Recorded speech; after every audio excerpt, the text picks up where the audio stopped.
Bien, vamos a hablar sobre una serie de competencias donde yo les voy a preguntar y ustedes van a responder como ustedes o qué apreciación tienen ustedes de ella, ¿no? Vamos a empezar con la competencia de la comunicación. Por ejemplo, cuando ustedes están en la clase con el profesor, el discurso empleado por el profesor es claro, es conciso, o ustedes creen que debe haber algo que implementar. A ver, Paulina.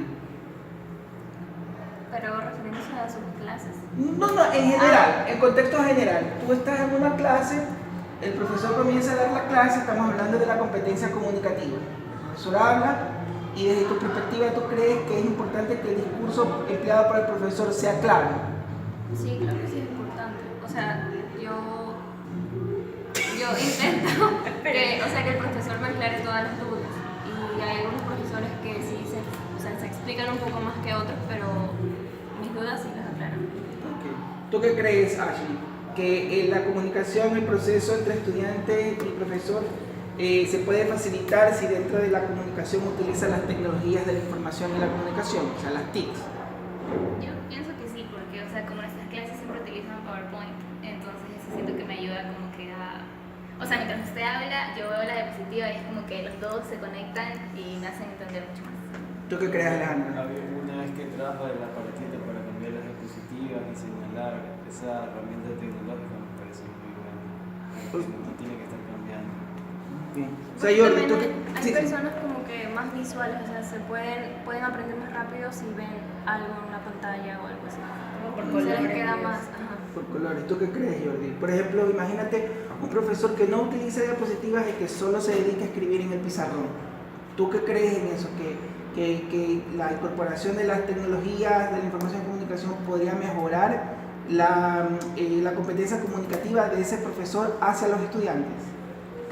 Obvio que sí, porque muchas veces cuando los profesores empiezan a escribir, muchas veces los alumnos no le toman importancia, pero si el profesor está con las diapositivas y explicando, no solo leyendo las diapositivas, sino aparte que las explica y los deja todo claro, es mucho mejor que el profesor escriba, cosas así. Claro. Lady, por ejemplo, algo comentaron, ¿no? De la transición, la diapositiva y todo eso. Realmente cuando un docente te da la clase apoyado en esas tecnologías, te conecta, te crea una expectativa de lo que el profesor va a hablar luego en la siguiente diapositiva, o cómo consideras tú que es el manejo de esa competencia. En particular, antes se usaban mucho solo los textos, los libros. O sea, todo el mundo tenía que sacar las copias y todo lo demás. Entonces uno presta menos atención porque sabe que lo tiene ya en el papel. Pero si un docente usa las diapositivas y no pone todas las diapositivas, a mí me hace hacer un doble trabajo, o sea, que lo cual es bueno porque presto más atención. Escucho lo que él dice porque no todo lo que él está diciendo está en la diapositiva, pero la diapositiva también es cierto. Entonces los dos es una buena combinación. Muy bien. Daniela, este tema nos lleva a otra competencia que es la integración de medios. O sea, cuando hablamos de integración de medios es qué tipo de recursos utiliza entonces el docente para poder crear un escenario mucho más didáctico en su aprendizaje. En esa perspectiva, Daniela, ¿tú consideras que la especialización del profesor en el diseño de sus recursos, en la integración de los medios, puede mejorar la enseñanza en la clase? Sí, yo tengo profesores, no solo aquí en esta institución, sino en otras instituciones. Tengo lo que los profesores hacen tipo Kahoot, que son tipo juegos donde hacemos grupos y los chicos también interactúan con los celulares y el juego. Entonces eso da un tiempo determinado para ciertas preguntas y eso también pone a prueba lo que ya han aprendido en clases anteriores, o vocabulario o cosas nuevas que hemos aprendido. Ajá. No solo está Kahoot, sino también quiz y otros más. Entonces pienso que sí es importante que los profesores vean otras alternativas de cómo llamar la atención de los alumnos. Okay. En esa perspectiva, como lo comentó Daniela, en este aspecto, ¿no? Por ejemplo, que hablamos de la integración de los medios y las tecnologías, ¿ustedes creen que eso se relaciona con la diversidad cultural que tienen los estudiantes? En función de que, por ejemplo, cada estudiante viene de un nivel diferente, de una estructura diferente. Sin embargo, en el proceso del aprendizaje, ¿ustedes creen que esa diversidad cultural puede tener algún peso en la forma de cómo el profesor explica y cómo el estudiante aprende? ¿Qué consideras tú, Ashley? O sea, como se refiere a las personas que no tienen teléfonos, como así. No, o sea, por ejemplo, al decir de diferentes contextos culturales, por ejemplo, basta con el hecho de que no todos venimos de un mismo sistema educativo, unos venimos de un sistema educativo privado, otros público, otros mixtos. O sea, si eso tiene una incidencia en la forma de aprender o en la forma como el profesor da la clase. No, siento que eso no tiene nada que ver. O sea, ¿de dónde viene? Según yo no, porque la misma, o sea, nos toca aprender la misma malla a todos. Pero, o sea, lo que tiene que tener en cuenta es que no pueden suponer que todos se saben todos. Porque no todos, o sea, en particular puedo decir que yo no soy graduada de Guayaquil, sino de Bahía. Y por obvias razones, Guayaquil en el momento de ser una ciudad más grande, el estudio es mejor. Entonces el profesor no puede suponer que yo sé todo lo que yo supiera. Entonces tiene que siempre tratar de abarcar todas las bases antes de poder empezar su clase. Muy bien, sí, precisamente por eso es que el sistema metodológico de un docente es precisamente explorar la cultura de cada uno de esos estudiantes para poder encontrar la forma y la manera como aprende. Por ejemplo, Lady dijo alguna gran verdad, o sea, ella viene de una ciudad diferente a Guayaquil y quizás ciertos aspectos idiomáticos, costumbres, de formas pueden diferir en la forma como se aprende, ¿no? Entonces eso es bastante importante determinar. En ese aspecto, ¿no? Jordi, ¿consideras entonces tú que es importante que el profesor integre tecnologías de información y comunicación en el proceso de aprendizaje? Es decir, porque lo de ahora es la tecnología y todas las personas, bueno, todos los alumnos les gusta que el profesor use herramientas tecnológicas, porque ya eso de escribir o tener un cuaderno y que el profesor lea es como que ya es lo de antes, pero si el profesor viene y explica en PowerPoint o usa diferentes medios del internet para así hacer la clase más interesante, es mucho mejor. Por ejemplo, Alejandro, ¿tú qué piensas de eso que ahora el docente ya no quiere que le entregues trabajos impresos, nada, sino que quiere que utilices medios informáticos como un correo electrónico, una plataforma? ¿Cómo tú ves esa integración de esa tecnología en el proceso de aprendizaje? Sí, me parece bien, me parece innovador.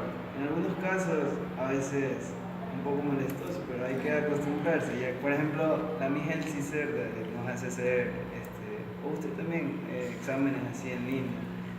Quizás es un poco, a veces no estamos en nuestras casas o algo, pero igual me parece novedoso y más fácil de hacer y cuidamos al medio ambiente, ¿no? Una forma de reciclar. Sí. Claro.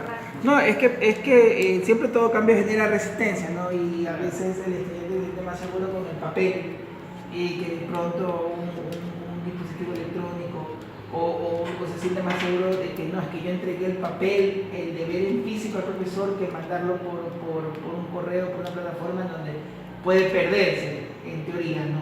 Entonces, precisamente... Pero ahora todo el mundo tiene un celular y puede enviar un correo electrónico por el celular y es como que más difícil. Es como más difícil que los estudiantes nos separemos de nuestro teléfono. Entonces, es como que no hay excusa para que no envíes un trabajo a tiempo o no revises tu plataforma o algo así.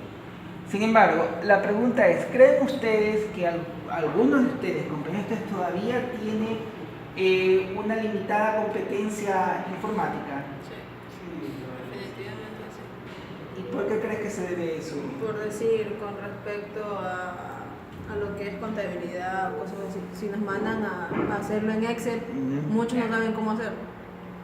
O sea, porque Excel requiere de poder utilizar fórmulas y entonces muchos no saben cómo usarlo. Y eso que Excel se considera un programa básico que debemos aprender a manejar.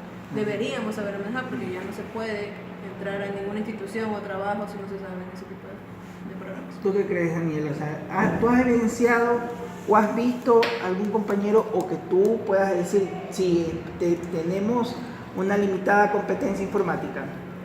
Sí, yo lo he vivido, en el cual por fórmulas que me toca preguntar o averiguar con mis compañeros, porque literalmente a mí en particular no me dieron mucho Excel en mi colegio, entonces fue como que recién vine acá en la universidad y aquí en Informática 1 aprendí más o menos algo, pero sí, se evidencia por lo general mucho porque esa esa materia en particular uno lo toma así como que, informática ya, o algo básico, o sea, no lo toma en serio.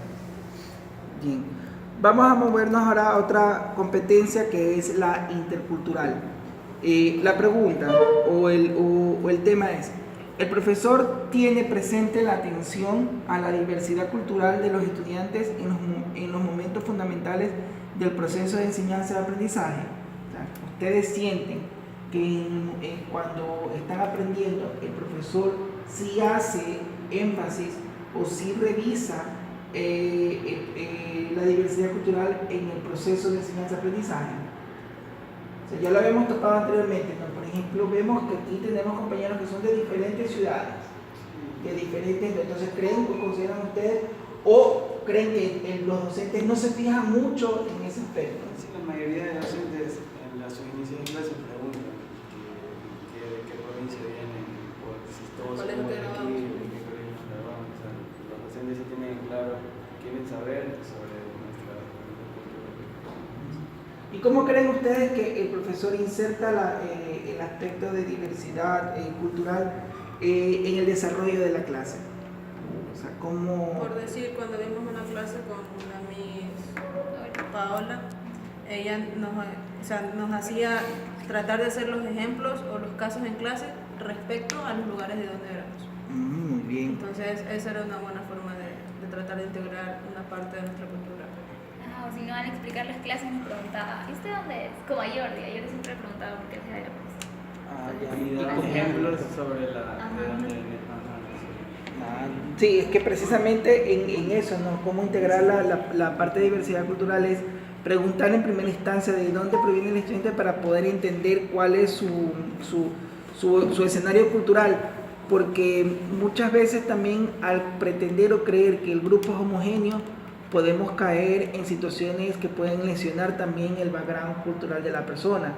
Una broma que puede ser de pronto inocente y termina siendo ofensiva o que atente a alguna herencia cultural, una palabra, una forma. Entonces es muy importante, ¿no?, de que cómo se integra el proceso de aprendizaje con la parte cultural es precisamente establecer, por ejemplo, ejemplos del lugar donde se habita o la costumbre y eso relacionarlo con el aprendizaje, ¿no? De ahí consideran ustedes en la parte, ¿no?, del trabajo colaborativo, lo que antes nosotros le llamábamos la tutoría, ¿no? El aspecto del trabajo colaborativo, ¿ustedes consideran que sus docentes, sus profesores sí valoran de manera correcta el trabajo colaborativo que realizan ustedes? Yo creo que depende, o sea, sí por partes, porque por ejemplo si es una presentación, aquí en el aula siento que es como que hicieron, pero si es por partes, el profesor ha venido como que preguntando y viendo los adelantos y eso. Creo que él sí está un poco más consciente del sacrificio y de lo que he corrido para poder llegar a hacerlo. Muy bien. ¿Tú qué opinas, Jordi, del trabajo colaborativo? O sea, el trabajo en grupo, ¿te beneficia, no beneficia? O sea, pero el trabajo en grupo hablando sobre el tutor. El trabajo en grupo, sí, como decir una tutoría. O sea, sí beneficia porque hay diferentes ideas de otras personas y todas se pueden unir y algo que tú no sepas ya lo sabes o algo que ellos no saben, tú le enseñas cosas. Ayuda también mucho para el examen, porque casi la mayoría de cosas que hacemos en la tutoría está relacionado mucho con el examen y ya vamos más preparados. ¿Cuál es tu apreciación, Ashley, en lo que respecta al trabajo colaborativo? ¿Consideras tú que realmente es algo que te da una enseñanza o es bastante significativo el trabajo colaborativo? O sea, yo pienso que sí y no, porque hay veces en que en los grupos no se trabaja, ¿ya? Entonces tú tienes que ponerte el grupo en la espalda y llevarlo así, o sea, y darle notas a personas que a veces no se lo merecen, ¿ya? Entonces, por eso a veces pienso que no, porque otra persona podría no hacer nada y estar chévere y ya. Pero sí, porque me gusta, o sea, es que hay veces en que en clases no exponemos, entonces a veces en la tutoría y la verdad es que yo me pongo muy nerviosa. Entonces ya pues, es chévere, porque exponemos. ¿Tú qué opinas, Paulina? Yo pienso lo mismo que Ashley, depende de cómo esté repartido la tutoría al momento de realizarlo. va a ser bueno o no para nosotros mismos. Digamos, si se ha repartido bien los puntos y se realiza más que nada, ahí sí va a ser como un beneficio para nosotros, pero si, como dijo Ashley, si no se revisa en clases o solamente tienes que entregar la tutoría, es como que le das la nota a alguien que no se merece. Bien, entonces desde esta perspectiva de lo que ustedes comentaron, ¿cómo los docentes fomentan entonces el trabajo colaborativo entre ustedes? De todo lo que ustedes han mencionado, tienen que hacer un trabajo colaborativo. ¿De qué manera los docentes les incentivan, les motivan o le entregan a ustedes herramientas para que el trabajo colaborativo sea realmente eso, algo colaborativo? Por decir, cuando vimos metodología de investigación, la motivación de la MIR fue que, tuvimos un proceso, pero ella nos ayudó, o sea, la clase era que ellas nos vieran el proceso y todo lo demás. Y al final exponíamos, pero no iba a ser solo enfrente de ella, sino un jurado. Y por las evaluaciones que nos dieron el jurado, el mejor grupo no daba examen. Entonces, eso motiva a los estudiantes a que realmente se esfuercen en el trabajo, a que deciden lo mejor de ellos, porque saben que todas las personas les gusta obtener algo a cambio. Entonces, a cambio de haber sacrificado bastante tiempo, porque era realmente una tutoría que requería de mucha lectura, de mucho tiempo y mucha paciencia, obteníamos algo. Entonces, todo el mundo se esforzó por tratar de tener una buena tutoría. ¿Y consideran ustedes entonces que también es muy importante que dentro del trabajo colaborativo existan etapas en donde se pueda monitorear el avance o el progreso de cada uno de los grupos? Deberían ser todas así. las materias ser así, como por ejemplo en la materia de marketing turístico, todos los días de clase tenía que ver con la tutoría. Al final nosotros solo llegamos a exponer todo lo que hicimos en clase, entonces fue súper fácil, llegamos a la tutoría y Porque ya sabíamos todo. Ajá, y así entendías la clase, porque a veces ella explicaba toda la clase y después decía, ya, ustedes hagan con su proyecto. Entonces tú en serio entendías todo lo que ella te estaba explicando. Sí, o sea, básicamente cuando hablamos, ¿no?, de la competencia de la colaboración es precisamente eso, ¿no? Buscar una sinergia entre los integrantes para no determinar o no buscar cuál es el eslabón más débil, sino cómo integrarlo y encontrar una forma para que esa persona encuentre su competencia y la pueda unir al trabajo colaborativo, ¿no?, desde esa perspectiva. Bien, entonces con esto hemos concluido el grupo de discusión. Muchísimas gracias por sus aportes.